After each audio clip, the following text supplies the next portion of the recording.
Today I'm going to read you chapter 21. It's called The Neighbours and the News.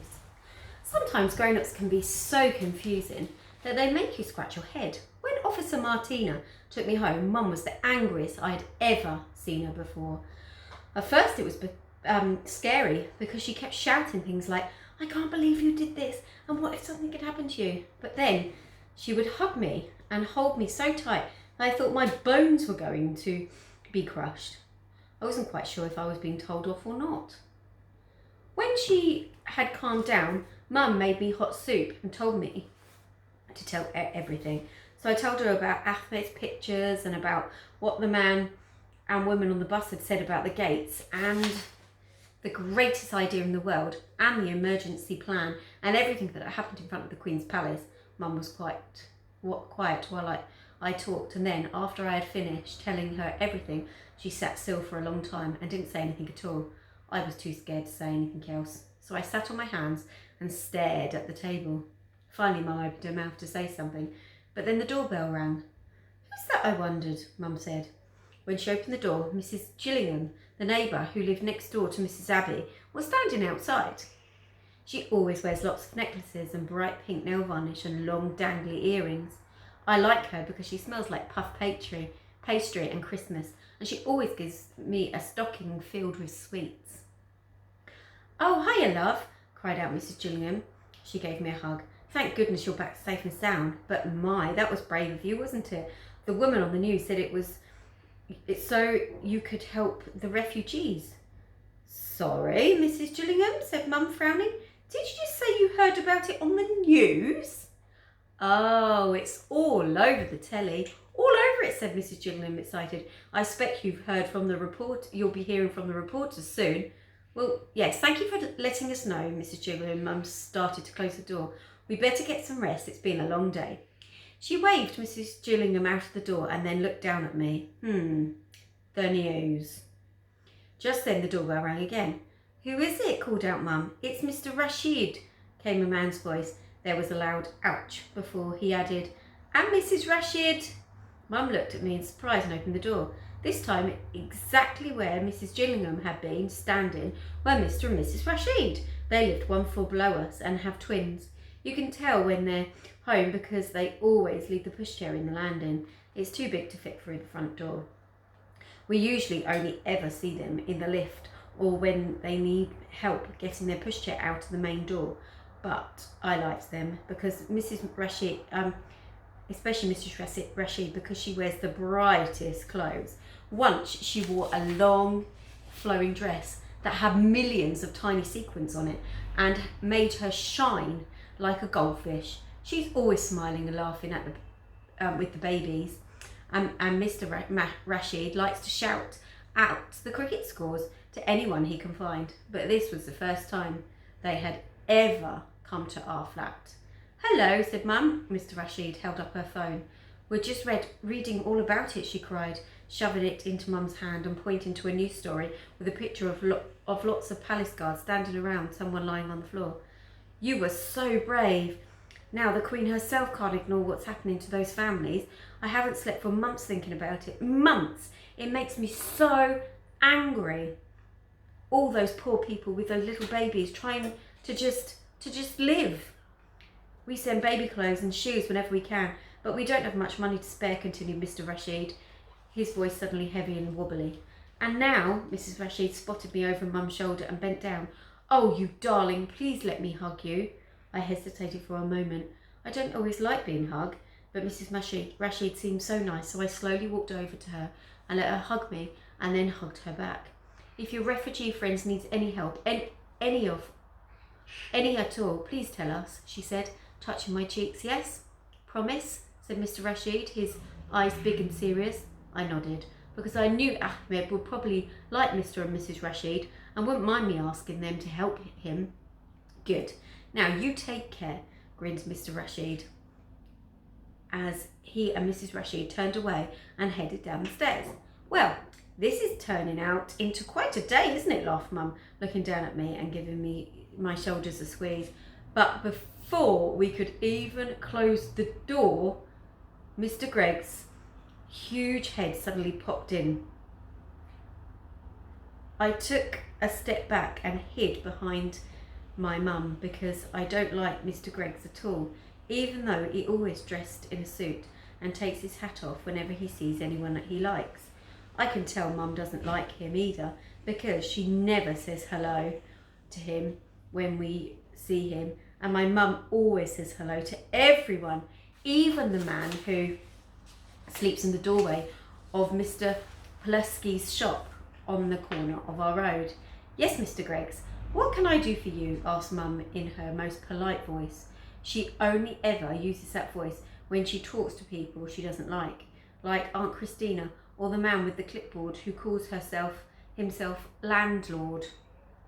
Mr. Greggs cleared his throat and said, I just dropped by to say that your daughter there would do well to mind her own business. Those pesky refugees are only here because they want a piece of our benefits pie. She ought to know better. You ought to have taught her better. I looked up at Mum's face and saw that it had gone as white as one of our dinner plates as she stared at Mr. Greggs. Without blinking, have you finished? She said in a voice that was so cold I didn't recognise it. All I'm saying is that your child was nearly killed today for immigrant pests that want an easy life without having to work a day for it. I mean, I know you're not exactly white, but you've been here long enough to know better, surely.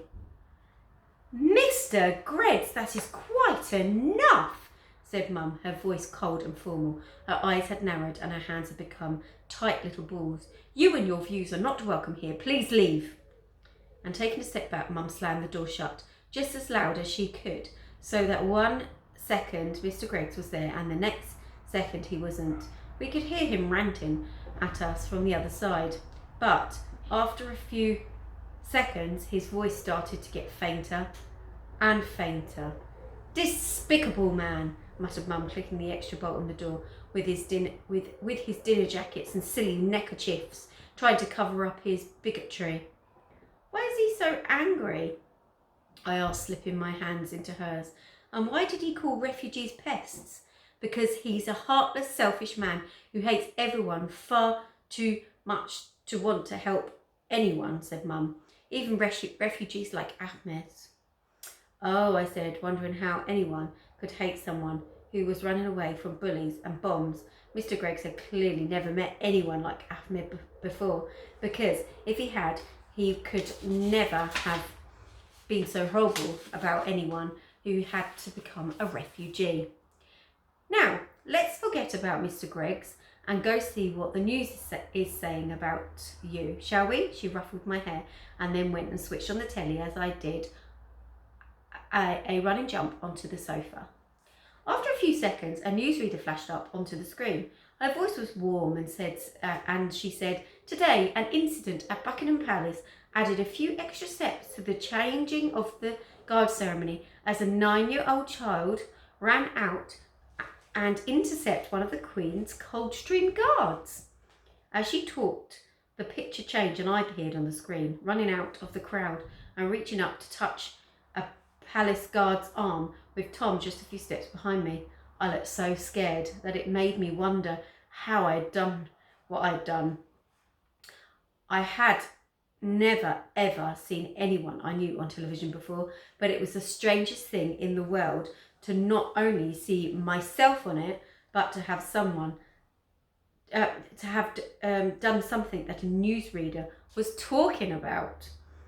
It transpired that the child in question wanted to hand in a note to the Queen appealing for help on behalf of a refugee boy searching for his parents following their joint escape from the outgoing conflict in Syria. We are expecting an official response from Buckingham Palace later this evening. Mum quickly flicked over to the next channel. Another newsreader was talking, and behind him was another picture of me looking shocked and scared. The Queen's Guards had an unexpected encounter day as a young child broke through the barriers during the famed changing of the guard ceremony. It is said the attack was made in protest against the government's poor handling of the refugee crisis. But I didn't attack anyone, I cried out. Mum nodded, but didn't say anything, and instead switched the channel to another newsreader. This third newsreader confused me the most because he said a 9-year-old child sparked a terrorist alert today after disturbing the change of the guard ceremony and raising wider questions about security. Mum leaned over and turned off the sound. But I didn't want to hurt anyone, I said, trying not to cry. Why do they think I'm a terrorist? Mum sighed sadly and, opening up her arms, pulled me towards her. There are lots of silly people in the world, darling. People are so afraid of anyone who doesn't look like them or dress like them or eat the same food as them that they call other people, even children like you, all sorts of silly names. But I eat everything, I said, confused, except broccoli and baked beans, and that's wrong. And what's wrong with what I wear? Nothing at all, said Mum, but they might still be scared of you because you don't look like them, she said, stroking my hand. So? I'm scary just because I look different, I asked. Mum nodded. Yes, silly, isn't it? I leaned back against my mum and fell into a deep thought. That's when your brain falls down into a giant hole in the middle of your mind and has to try and put all the pieces of a thought together so that it makes sense. And because your brain is working so hard, you can't think or talk about or see anything else. All you can really do is think about the deep thought. The deep thought my brain had found was wondering how anyone could be scared of me just because I didn't look like them. Everyone in school looked different and likes different things.